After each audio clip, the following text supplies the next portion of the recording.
শুক্রবার মধ্যরাতে ৩০০ ফিট হয়ে মোটরসাইকেলে বাড়ি ফিরছিলেন বুয়েটের ৩ শিক্ষার্থী। এ সময় পুলিশের সিগন্যালে চেকপোস্টে দাঁড়ায় তাদের মোটরসাইকেলটি। তল্লাশি চলাকালে হঠাৎই পেছন থেকে আসা একটি দ্রুতগতির প্রাইভেট কার সজোরে ধাক্কা দেয় চেকপোস্টে। মুহূর্তেই ছিটকে যান বুয়েট শিক্ষার্থীরা। ঘটনাস্থলেই মারা যান সিএসসি ডিপার্টমেন্টের ২১ ব্যাচের শিক্ষার্থী মুহতাসিম মাসুদ।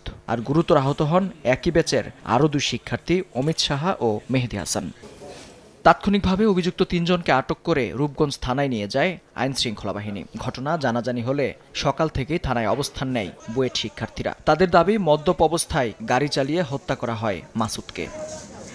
নিহতের পরিবার ও বুয়েট কর্তৃপক্ষের সাথে প্রায় ৬ ঘণ্টা রুদ্ধদ্বার বৈঠক শেষে পুলিশ জানায়, প্রাইভেট কারটির চালকের আসনে ছিলেন একজন অবসরপ্রাপ্ত ব্রিগেডিয়ার জেনারেলের ছেলে, আর পেছনের আসনে ছিল তাদের ২ আত্মীয়। এই ৩ জনকে আমরা আটক করতে সক্ষম হয়েছি। অকালে একটা প্রাণ চলে গিয়েছে। আমরা কোনো ভ্রুক্ষেপ করছি না, বিষয়টা নিয়ে অত্যন্ত গুরুত্ব সহকারে দেখছি। ঘটনার প্রতিবাদে ফুঁসে উঠেছে বুয়েট ক্যাম্পাস। সহপাঠী হত্যার বিচার নিশ্চিতে বিক্ষোভ মিছিল করেছে শিক্ষার্থীরা। ক্যাম্পাস থেকে শুরু হওয়া মিছিলটি শেষ হয় পলাশীর মোড়ে এসে। প্রভাব খাটিয়ে মামলা বন্ধের অপচেষ্টা হলে অভিযুক্তের পরিবারের বিরুদ্ধেও ব্যবস্থা নেওয়ার হুঁশিয়ারি দেন তারা। আমরা আমাদের ভাইয়ের হত্যার সুষ্ঠু ও অতি সত্বর বিচার দাবি করছি।